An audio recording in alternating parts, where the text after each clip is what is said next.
క్రీస్తునాథుని యందు ప్రియ సహోదరి సహోదరులారా, ఈరోజు మనము ఈజిప్టు దేశ పునీత జాన్ వారిని కొనియాడుతూ ఉన్నాం. ఇతడు వడ్రంగి, ప్రసిద్ధ వనమునీశ్వరుడు, మతసాక్షి. క్రీస్తు శకము 304 నుంచి 394 వరకు. మత పెద్దలు సుపీరియర్ గాలను విధేయించటం అనేది ఒక పరీక్ష కావచ్చు. పెద్దల ఆజ్ఞ ఎంతో తెలివి మారినదైనా వినమ్రతతో పాటించటం అనేది పునీతులలో మనం చూస్తూ ఉన్న ఒక సుగుణం. అలాంటి కోవకు చెందిన వ్యక్తి ఈజిప్టు దేశ పునీత జాన్ గారు. వారు క్రీస్తు శకము 304లో ఈజిప్టు దేశంలో జన్మించారు. తనకు 25 సంవత్సరాలు ప్రాయం వచ్చేసరికి కొద్దిపాటి చదువు, ఆ పిమ్మట వడ్రంగి వృత్తిలో తమ తండ్రికి తోడ్పడుతూ జీవనము సాగించారు. ఆ పిమ్మట వారు ఆత్మదేవుని పిలుపు పట్ల తపన చెంది క్రీస్తు దాహమైన ఆత్మల రక్షణార్థము తపస్సు ఆచరించాలని తలపోశారు. వెంటనే కట్టుబట్టలతో ఒక సన్యాసుల మఠంలో ప్రవేశించారు. పిమ్మట అడవుల్లోకి వెళ్ళి ఒక గుహలో కూర్చుని ఏకాంతంగా ప్రశాంతంగా దేవుని ప్రార్థించటం మొదలుపెట్టారు. అది అన్యూత్ పట్టణ సమీపంలో నైలు నదికి ఆనుకుని ఉంటుంది. అడవిలో తపస్సు ఆచరిస్తూ ఉన్న రోజుల్లో అక్కడ మరో పెద్ద ముని వారికి కనిపించారు. ఆయన సూచన మేరకు కొందరు తపస్వికులు ఏదో ఒక పని చేస్తూ పిమ్మట తపస్సు చేసుకునేవారు. అడవుల్లో లభించే పండ్లు, దుంపలు, ఆకులు మాత్రము తినేవాళ్ళు. అలాగే ఆ పెద్ద ముని జాన్ గారికి 2 విచిత్రమైన పనులు అప్పగించారు. మొదటిది, ఒక పెద్ద రాతి బండను కొన్ని గంటల పాటు అటు ఇటు దొర్లించి తిరిగి దాని స్థానంలో ఉంచాలి. రెండవదిగా, ఒక ఎండిపోయిన కర్రను భూమిలో బలంగా పాతారు. దానికి అనుదినము పాదు చేసి నీరు పోసి బ్రతికి ఉన్న మొక్కకు పోషణ చేసినట్లు చేయాలి.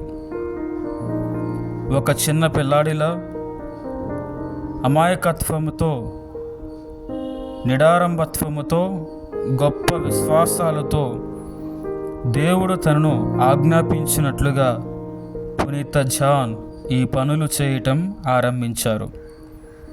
పిమ్మట ధ్యాన తపస్సులో మునిగిపోతూ ఉండేవారు.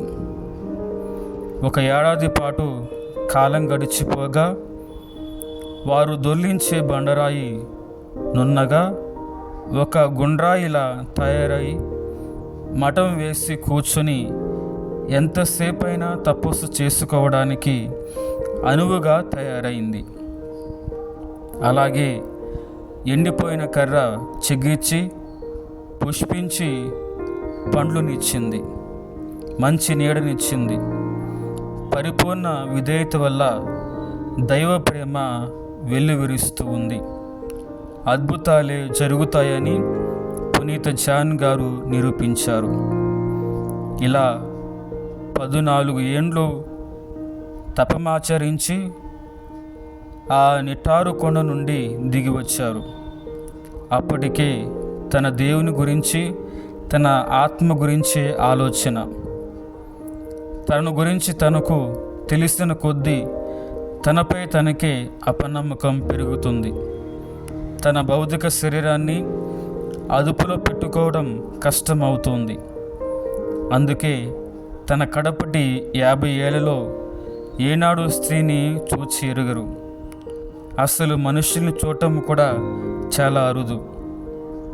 తద్వారా పునీత జాన్ గారిలో తమపై నిఘా, అదుపు, పరిశుద్ధత 3 విధాలుగా అభివృద్ధి పొందింది. అవి మొదటిగా దైవిక ఆనందం, అంతరంగిక ఆహ్లాదము ఉప్పొంగి వారిలో ఎవరు మాట్లాడినా వారు ఒక విధమైన ఊరట, శాంతి పొందగలగటం. రెండవది పెద్దల ఎడల పరిపూర్ణ విధేయత.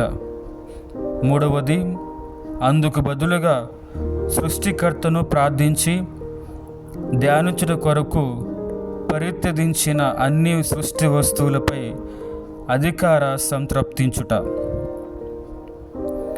అందువలన పునీత అగస్టిన్ గారు కూడా పునీత జాన్ గారి గురించి వ్యాఖ్యానిస్తూ వారు ఎటువంటి స్త్రీతోనైనా ముఖాముఖి చూడడానికి సమ్మతించరని చెప్పారు.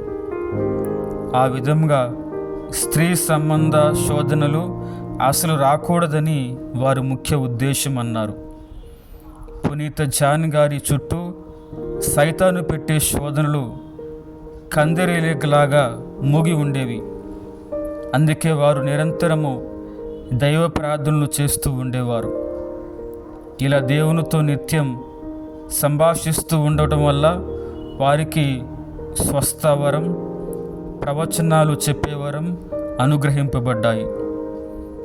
జాన్ మునివర్యులని సందర్శించవచ్చిన భక్తులతో వారు వారానికి 2 సార్లు మాత్రమే కిటికీ మాటున ఉండి సంభాషించేవారు.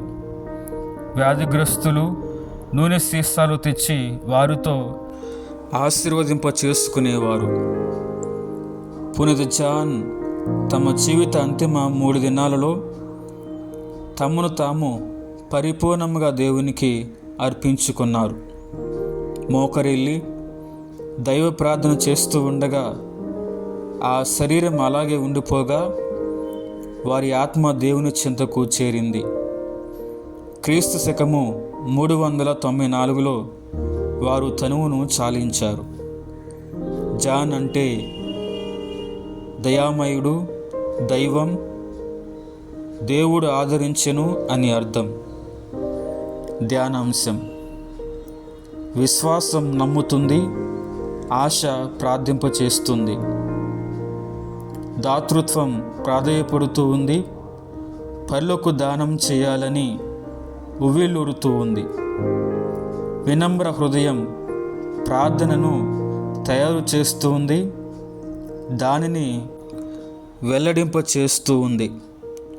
గట్టి నమ్మకం, గంభీరమైన పట్టుదల దేవునిపై కూడా విజయం సాధిస్తూ ఉంది. ఈజిప్టు దేశ పునీత జాన్ గారా మా కొరకు, మా కుటుంబాల కొరకు ప్రార్థించండి.